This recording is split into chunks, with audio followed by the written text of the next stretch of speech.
सुरुवात करूयात महत्त्वाच्या बातमीने। मराठा आरक्षणाच्या बाबत बैठकीला सुरुवात करण्यात आली आहे। सह्याद्री अतिथीगृहात बैठकीला सुरुवात झाल्याचं कळत आहे। मुख्यमंत्री शिंदे, एकनाथ शिंदे आणि उपमुख्यमंत्री देवेंद्र फडणवीस या बैठकीला उपस्थित आहेत। तर राज्य सरकारच्या मराठा आरक्षण उपसमितीची बैठक आहे। सह्याद्री अतिथीगृहात ही बैठक या बैठकीला सुरुवात झाली आहे। मुख्यमंत्री एकनाथ शिंदे, उपमुख्यमंत्री देवेंद्र फडणवीस, समितीचे अध्यक्ष चंद्रकांत पाटील यांच्या उपस्थितीत ही बैठक सुरू आहे।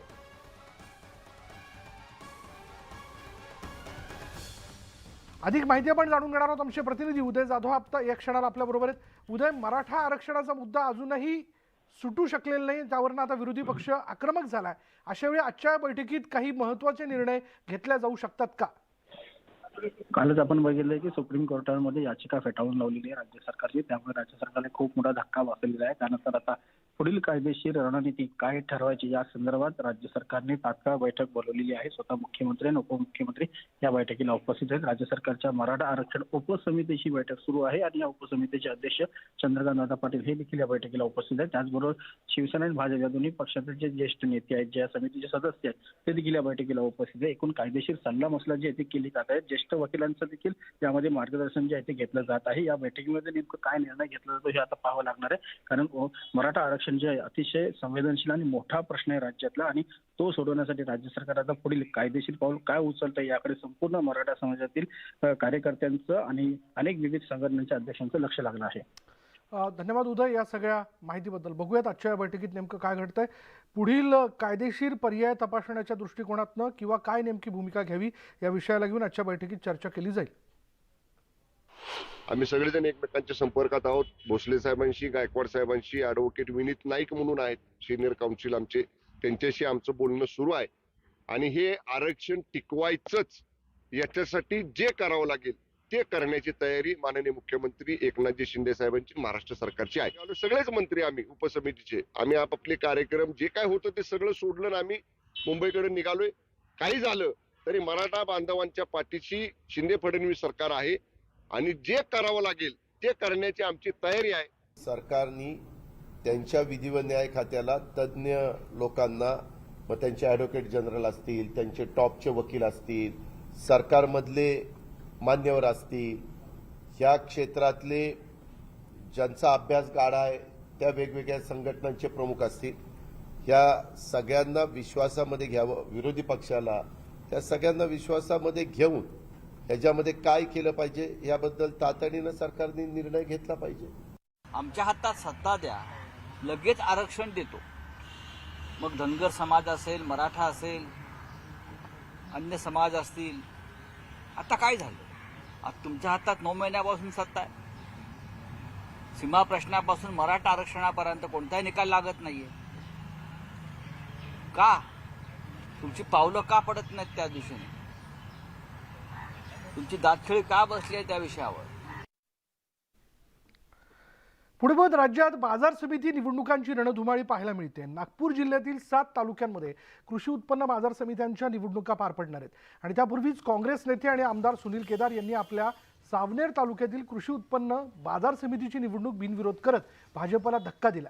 छत्रपती संभाजीनगरच्या पैठणमध्ये जागा वाटपावरून शिवसेना आणि भाजपमध्ये बिनसल्याचं पाहायला मिळालं। कोपरगावमध्ये राष्ट्रवादी, भाजप आणि ठाकरे गट एकत्र आल्यानं राजकीय वर्तुळात चर्चा सुरू झालेल्या आहेत। राज्यात राष्ट्रवादी, ठाकरे गट भाजपच्या विरोधात आहेत, मात्र कोपरगावमध्ये हे पक्ष एकत्र आल्यानं काँग्रेसची कोंडी होणार आहे। तर जुन्नरमध्ये महाविकास आघाडीत बिघाडी झाली आहे। परभणी जिल्ह्यातील 11 बाजार समिती निवडणुकांसाठी रणधुमाळी पाहायला मिळते।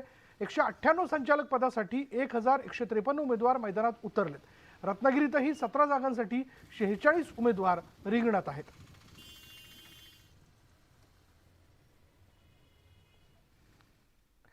तर अजित पवार आणि संजय राऊतांमध्ये सुरू झालेलं आरोप प्रत्यारोपांचं शीतयुद्ध थांबण्याचं काही चिन्ह दिसत नाही। आमचं वकीलपत्र घेण्याची गरज नाही, तुमच्या पक्षाचं बघा, असं म्हणत अजितदादांनी राऊतांना फटकारलं होतं आणि यावर मी महाविकास आघाडीचा चौकीदार असून बोलतच राहणार असा पुनरुच्चार राऊतांनी केला होता। आता अजित पवारांनी कोण संजय राऊत असं म्हणत त्यांना महत्त्व देत नसल्याचं दाखवून दिलं। तर राऊतही अजित पवारांच्या या कठोर पवित्र्यानंतर बॅकफूटवर गेल्याचं दिसून येतं। तो राष्ट्रवादीचा अंतर्गत प्रश्न असल्याचं त्यांनी म्हटलं।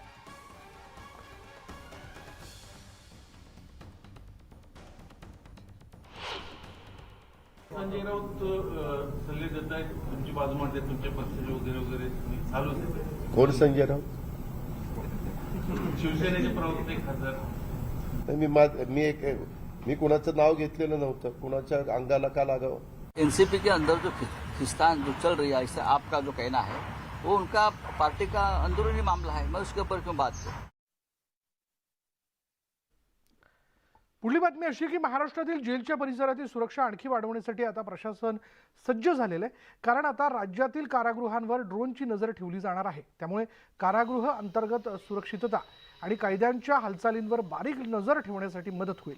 पहिल्या टप्प्यात 12 ठिकाणी ड्रोनद्वारे पेट्रोलिंग केलं जाईल, अशी माहिती अप्पर पोलीस महासंचालक आणि महानिरीक्षक कारागृह व सुधार सेवा चे प्रमुख अमिताभ गुप्ता यांनी पत्रकार परिषदेत दिली आहे.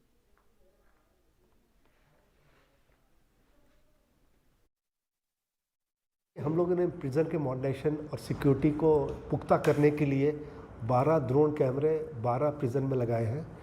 इसके कई फ़ायदे हैं. दूसरी बात है कि हमारा कम मैन पावर का इस्तेमाल करते हुए, टेक्नोलॉजी का इस्तेमाल करते हुए हम लोग सिक्योरिटी बढ़ा रहे हैं. हमारे को एक बर्ड वाई व्यू मिलेगा, हमारे पास कुछ रिकॉर्डिंग्स रहेंगी और इसका सैल्यूटरी इफेक्ट भी प्रिजनर्स पर रहेगा कि हमारे ऊपर कुछ डिफरेंट तरह से वॉच है. तो इन सब का हमको निश्चित तौर से फ़ायदा होगा. पुढे बघ, नागपूर शहरात गुंडांवर पोलिसांचा वचकच नसल्याची बाब परत एकदा समोर आली आहे. गुन्हेगार भाईचा वाढदिवस साजरा करण्यासाठी गुंड नागपूर मध्यवर्ती कारागृहासमोर आले आणि चक्क त्यांनी फटाके फोडत अप्रत्यक्षपणे पोलीस यंत्रणेला वाकुल्याच दाखवल्यात. बुधवारी रात्री ही घटना घडली असून यामुळे खळबळ उडाली आहे. पोलिसांनी आरोपी गुंडाला चाकूसह अटक केली आहे. रोशन हा गुन्हेगार असून तो मकोका अंतर्गत कारागृहात होता. तो जामिनावर बाहेर आलाय आणि त्याचे अनेक साथीदार कारागृहातच शिक्षा भोगतायत. बुधवारी रोशनचा साथीदार आशू याचा वाढदिवस होता. रोशन त्याला भाई म्हणतो आणि त्याचा वाढदिवस साजरा करण्यासाठी रोशन मध्यरात्री 12 वाजता कारागृहासमोर पोहोचला. त्याने सोबत फटाके देखील आणले होते आणि त्याने अति उत्साहात समोरील मार्गावर फटाके फोडले. या प्रकरणी आरोपीला अटक करण्यात आली असून त्याच्यावर शस्त्र प्रतिबंधक कायद्याअंतर्गत गुन्हा दाखल करण्यात आला. अधिक विचारपूस केली असता आणि चेक केला असता त्याचा रेकॉर्ड, तो रेकॉर्डवरील गुन्हेगार निघाला आणि मोकाचा आरोपी आहे, पाचपावली एरियातला राहणार आहे. त्याला त्या ठिकाणी येण्याबाबतचं कारण विचारलं असता त्याने कारण काही योग्य दिलेलं नाही आहे आणि शिवाय त्याची अंगझडती घेतली तर तो एक वेपन घेऊन होता. त्याच्यामुळे तो गुन्हा करण्याच्या उद्देशाने या एरियात आला असावा. त्याला ताब्यात घेतलेलं आहे. आर्म्स ॲक्टप्रमाणे कारवाई केलेली आहे. हवामान विभागाने दिलेल्या अंदाजानुसार राज्याच्या विविध भागांमध्ये अवकाळी पावसानं हजेरी लावली. वादळी वाऱ्यासह आणि विजांच्या कडकडाटासह पाऊस झाला आणि या अवकाळी पावसामुळे शेती पिकांचं मोठं नुकसान झालंय. त्यामुळे राज्यातील शेतकरी संकटात सापडलाय. राज्यातील बुलढाणा, नाशिक, सोलापूर, नागपूर, बीड, नांदेड, अमरावती, सांगली, जालना या जिल्ह्यांमध्ये वादळी पाऊस झाला आणि या पावसामुळे काही ठिकाणी नागरिक जखमी झाल्याच्या घटनाही घडल्यात.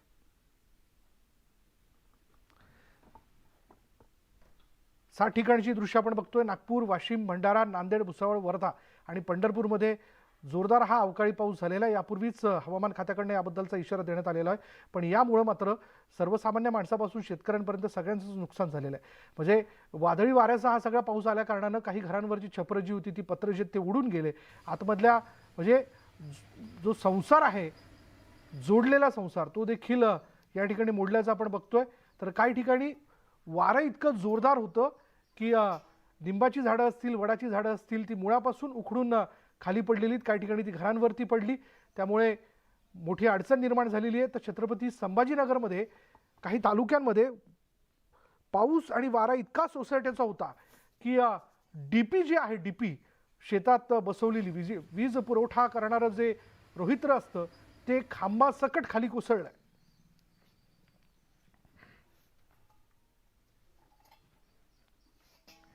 बुलढाणा जिल्ह्यात पुन्हा एकदा अवकाळी पावसानं थैमान घातलंय. बुलढाणा जिल्ह्यातील संग्रामपूर, जळगाव, जामोद आणि शेगाव परिसरात वादळी वाऱ्यासह तुफान अवकाळी पाऊस झाला. जवळपास काही तास या परिसरात वादळी वारा आणि पावसाने धुमाकूळ घातला. पावसामुळे संग्रामपुरातील अनेक घरांवरील छप्पर उडून गेली होती. घराचे छप्पर एकदम बुडाले.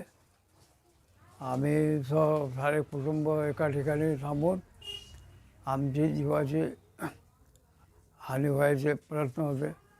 पण आम्ही कसं बी आमचा जीव बचावून आम्ही बाहेर पडलो वादळामध्ये घरावरचे सर्व टीन उडून गेले आणि आम्ही सर्व 4-5 जण सर्व घरात होतो आणि सगळे एका जागी जमा झालो आणि त्यावेळेस सर्व टीन ही दानापान झाले. आम्हाला बाहेर निघायला तरी रस्ता नव्हता, तरी आम्ही थोडेफार टीन इकडे तिकडे सरकून निघून गेलो.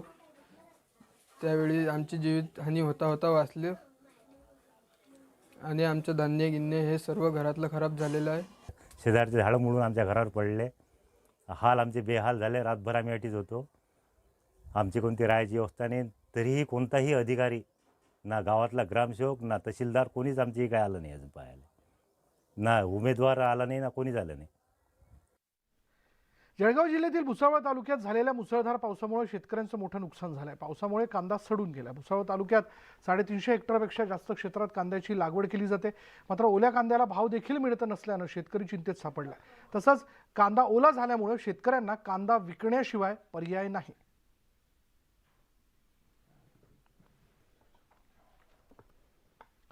तर धाराशिवमध्ये गारपीटनंतर उष्माघाताचाही फटका बळीराजाला बसतोय. गेल्या 8 ते 10 दिवसांपासून तापमानाचा पारा 40 अंशांच्या घरात जाऊन पोहोचलाय. तापमानाचा वाढत्या पाऱ्याचा जो फटका आहे तो पिकांना बसत असून या वाढत्या तापमानामुळे पिकावर डाग पडून पिकं खराब झाली आहेत. पपईच्या पिकाला वाचवण्यासाठी शेतकऱ्यांनी पिकाला आच्छादन लावलंय.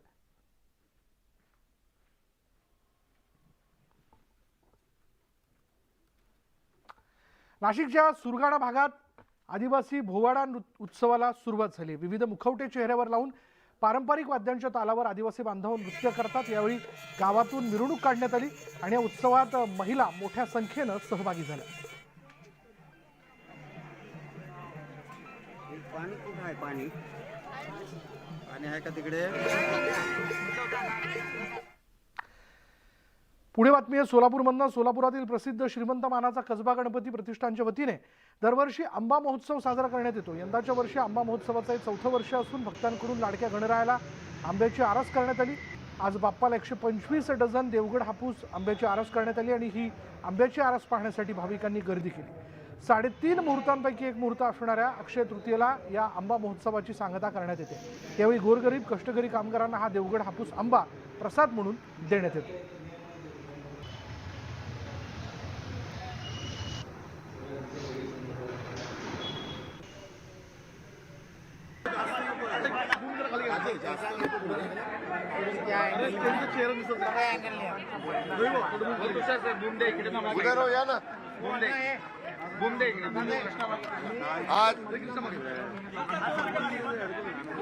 आज काल सुप्रीम कोर्टमध्ये मराठा आरक्षणाच्या संदर्भामधल्या रिव्ह्यू पिटिशनच्या बाबतीत जो निर्णय राज्य सरकारनं केलेलं रिव्ह्यू पिटिशन डिसमिस करायचा माननीय सुप्रीम कोर्टने घेतला, त्या संदर्भातली तातडीची बैठक मराठा आरक्षण उपसमितीची मंत्रिमंडळाची जी समिती आहे त्याची बैठक माननीय मुख्यमंत्री एकनाथजी शिंदे साहेब, माननीय उपमुख्यमंत्री देवेंद्रजी फडणवीस साहेब, मराठा आरक्षण समितीचे प्रमुख माननीय चंद्रकांत दादा आणि सर्व सन्माननीय मंत्री महोदय, त्याचबरोबर जो आपण आयोग नेमलेला होता यासाठीचे ते जस्टिस आयोगाचे अध्यक्ष जस्टिस गायकवाड साहेब, निवृत्त न्यायाधीश न्यायमूर्ती सन्माननीय साखरे साहेब, एजी श्री सराफ साहेब, ॲडव्होकेट श्री शिंदे असे सर्व वरिष्ठ विधिज्ञ या बैठकीला उपस्थित होते. आणि याच्यामध्ये जी सुप्रीम कोर्टची ऑर्डर आहे त्याच्यामध्ये केवळ रिव्ह्यू पिटिशन डिसमिस केलेलं आहे आणि हे रिव्ह्यू पिटिशन माननीय सुप्रीम कोर्टाने चेंबरमध्येच त्यांच्या जस्टिसच्या चेंबरमध्येच त्यांनी डिसमिस केलेलं आहे. त्याच्यावरती ओपन कोर्टमध्ये आमचं म्हणणं ऐकून घ्यावं असं आपलं म्हणणं होतं, परंतु ते ग्राह्य न धरता चेंबरमध्येच त्यांनी हे डिसमिस केल्यामुळं राज्य सरकारला आर्ग्युमेंटमध्ये ते आपली बाजू मांडायची जी संधी होती ती मिळू शकली नाही. या सगळ्या बाबींची चर्चा आजच्या मीटिंगमध्ये झाली. सर्वप्रथम मी हे सांगतो की हे सरकार माननीय शिंदे साहेबांच्या आणि फडणवीस साहेबांच्या नेतृत्वाखालचं हे मराठा समाजाला जे आरक्षण देण्याचा निर्णय झालेला आहे तो टिकला पाहिजे आणि ते देणारच या भूमिकेशी आम्ही ठाम आहोत. हा पहिला विषय. त्याच्याकरताच्या 2 रेमेडीज आपल्या समोर आज तरी दिसत आहेत, जे कायदे तज्ज्ञांनी आम्हाला सांगितलं त्याप्रमाणे. एक तर त्याचं क्युरेटिव्ह पिटिशन हे तातडीनं माननीय सुप्रीम कोर्टमध्ये दाखल करावं असं ठरलं आणि ते तातडीनं सुप्रीम कोर्टामध्ये क्युरेटिव्ह पिटिशन हे दाखल करायचा निर्णय आजच्या बैठकीमध्ये झाला. आणि त्याचबरोबर एक दुसरा डेडिकेटेड आयोग या संदर्भातला मराठा समाजाचं मागासलेपण कसं आहे हे डीपमध्ये जाऊन, केवळ सॅम्पल सर्वे स्वरूपात न करता डीपमध्ये जाऊन ज्या काही संस्था अशा आहेत, म्हणजे कुठलाही गव्हर्नमेंटचा इन्फ्लुएन्स नसणाऱ्या अशा ज्या प्रायव्हेट इन्स्टिट्यूट्स चांगल्या आहेत, अशा इन्स्टिट्यूट्सच्या सहकार्यानं मराठा समाजाचं मागासलेपण साबित करणारा डिटेल आणि डीप सर्वे त्या आयोगाच्या मार्फत करण्याचा सुद्धा निर्णय आजच्या बैठकीमध्ये झाला. त्याचबरोबर या आयोगाला टाइम लिमिट देता येईल का आणि लवकरात लवकर हा सर्वे कसा येईल समोर, कारण वस्तुस्थिती दर्शक जर पाहिलं तर मराठा समाज हा आर्थिक मागासलेला आहे, सामाजिक मागासलेला आहे, शैक्षणिक मागासलेला आहे, परंतु त्याचे डिटेल्स समोर येऊ शकले नाहीत. नुसते सॅम्पल्स काही उदाहरणं समोर आली होती, पण डिटेल्स त्याचे समोर येणं हे गरजेचं असल्यामुळं त्या बाबतीतला सुद्धा सर्वे हा एखाद्या सामाजिक संस्थेच्या माध्यमातून, रिनाऊंड ज्या सामाजिक संस्था आहेत त्यांच्या माध्यमातून करण्याचा सुद्धा निर्णय झाला. त्याचबरोबर काल जी मागच्या 2 दिवसापूर्वी मराठा आरक्षणाच्या उपसमितीची बैठक झाली, त्या बैठकीमध्ये जे बार्टीला आपण योजना लागू करतो, ज्या योजना महाज्योतीला आपण लागू करतो, त्याच योजना या आपल्याला सारथी माध्यमातून महाराष्ट्रामध्ये लागू करण्याचा सुद्धा निर्णय आपण केला. आणि आज माननीय मुख्यमंत्री महोदयांनी, शिंदे साहेबांनी आणि फडणवीस साहेबांनी सांगितलं आमच्या मराठा आरक्षण उपसमितीला की आठवड्यातल्या दर मंगळवारी जेव्हा कॅबिनेटची बैठक असेल, एक तर बैठकीच्या अगोदर किंवा बैठकीनंतर उपसमितीची सक्तीनं बैठक दर आठवड्याला झाली पाहिजे आणि जे जे निर्णय मराठा समाजासाठी आपण घेतलेले आहेत ते पर्क्युलेट झाले पाहिजेत. ते इम्प्लिमेंट करण्याची जबाबदारी ही त्या यंत्रणेने केली पाहिजे, जबाबदारी दिली पाहिजे आणि त्याच्यावरती नियंत्रण मराठा आरक्षण उपसमितीच्या मंत्री महोदयांचं असलं पाहिजे. अशा पद्धतीनं सकारात्मक चर्चा आजच्या बैठकीमध्ये झाली. मराठा समाजामध्ये कुठेही अशा पद्धतीचं वातावरण की जेणेकरून मराठा समाजाला असुरक्षित वाटावं असं नाही. मराठा समाजाच्या पाठीशी शिंदे साहेबांचं आणि फडणवीस साहेबांचं हे महायुतीचं सरकार ठामपणे उभं आहे. हे आरक्षण त्यांना मिळवण्यासाठी जे जे करावं लागेल ते त्या पद्धतीनं करण्याची या सरकारची निश्चितपणानं पूर्ण तयारी आहे. धन्यवाद. याचिका कधी दाखल केली जाईल आता या संदर्भात? आता क्युरेटिव्ह याचिका तातडीनं दाखल करावी अशा पद्धतीच्या सूचना ॲडव्होकेट जनरलना आजच्या बैठकीमध्ये माननीय सीएम डीसीएम साहेबांनी दिलेल्या आहेत. डीप सर्वेसाठी काही टाइम बाउंड ठेवलेला आहे का? डीप सर्वेच्या बाबतीत निश्चितपणानं कुठल्या संस्थेमार्फत तो करायचा, त्या संस्थेचा पूर्व अनुभव, ह्या सगळ्या गोष्टी काल रात्री ही ऑर्डर आली आणि आपण बघाल रात्री ऑर्डर आल्यानंतर लगेच आज सकाळी म्हणजे 12 तासाच्या आत रात्री 1:30 वाजता आम्हाला सर्व मंत्री महोदयांना माननीय मुख्यमंत्री महोदयांचे निरोप आले की तातडीनं मुंबईला या. माननीय मुख्यमंत्री महोदय, माननीय उपमुख्यमंत्री महोदय किती सेन्सिटिव्ह आहेत या बाबतीत याच्यावरनं हे सिद्ध होते.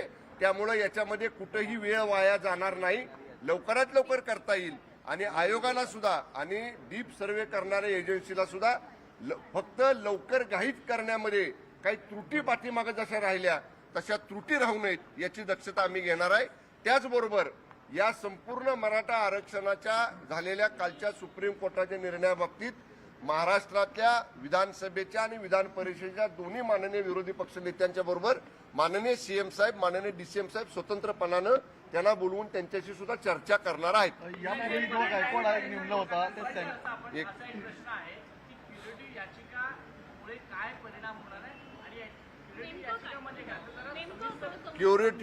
क्युरेटिव्ह पिटिशन म्हणजे ज्या गोष्टी ओपन आर्ग्युमेंटमध्ये आम्ही सांगू शकलो असतो, जी संधी आम्हाला या रिव्ह्यू पिटिशनच्या ह्याच्यामध्ये मिळाली नाही, ती मिळण्याची एक शक्यता असते. आणि कायदे तज्ज्ञांनी सांगितलं की आपल्याला रेमेडी जी आहे याच्यावरती आपण बघतो बघा, जेएमएफसी कोर्टाचा निर्णय झाला तर डिस्ट्रिक्ट कोर्टामध्ये आपण अपीलात जातो, डिस्ट्रिक्ट कोर्टाचा निर्णय उलटा गेला तर आपण सुप्रीम कोर्ट हायकोर्टामध्ये अपीलात जातो. तसं या रिव्ह्यू पिटिशनच्या विरोधात कायदेशीर मार्गानं क्युरेटिव्ह पिटिशन करण्याची एक प्रोव्हिजन आहे. ती प्रोव्हिजन आपण हातची घालवू नये, ती प्रोव्हिजनचा आपण उपयोग करावा आणि त्या पद्धतीनं ज्या काही गोष्टी रिव्ह्यू पिटिशनमध्ये राहून गेल्या असतील त्या ह्या क्युरेटिव्ह पिटिशनमध्ये याव्यात. आणि जर हिअरिंग मिळालं, सुनावणीची संधी क्युरेटिव्ह पिटिशनच्या ऍडमिशनच्या वेळी मिळाली तर प्रत्यक्ष सुनावणीमध्ये अधिक योग्य पद्धतीनं विस्तृत पद्धतीनं राज्य सरकारची भूमिका आपल्याला तिथं मांडता येईल. क्युरिटी पिटिशनमध्ये जर सुनावणीची संधी सुप्रीम कोर्टाने दिली नाही आणि सुनावणी झाली नाही तर कुठला पर्याय राज्य सरकार काय असणार? तुम्ही नकारात्मक विचार नका ना करू, तुम्ही सकारात्मक विचार करा की बाबा राज्य सरकार एवढं तळमळीनं या गोष्टीचा विचार करते. रात्री 8:30ला ऑनलाईन ऑर्डर पडली आणि लगेच 12-12:30 वाजता सीएम साहेबांनी सगळ्या मंत्र्यांना तातडीनं मुंबईला बोलवलं. म्हणजे हे सरकार गतिमान नुसतं नाही आपण सांगतोय तसं, ते किती गतिमान आहे याचा अनुभव आपल्याला आलेला आहे. नकारात्मक नको विचार करूया.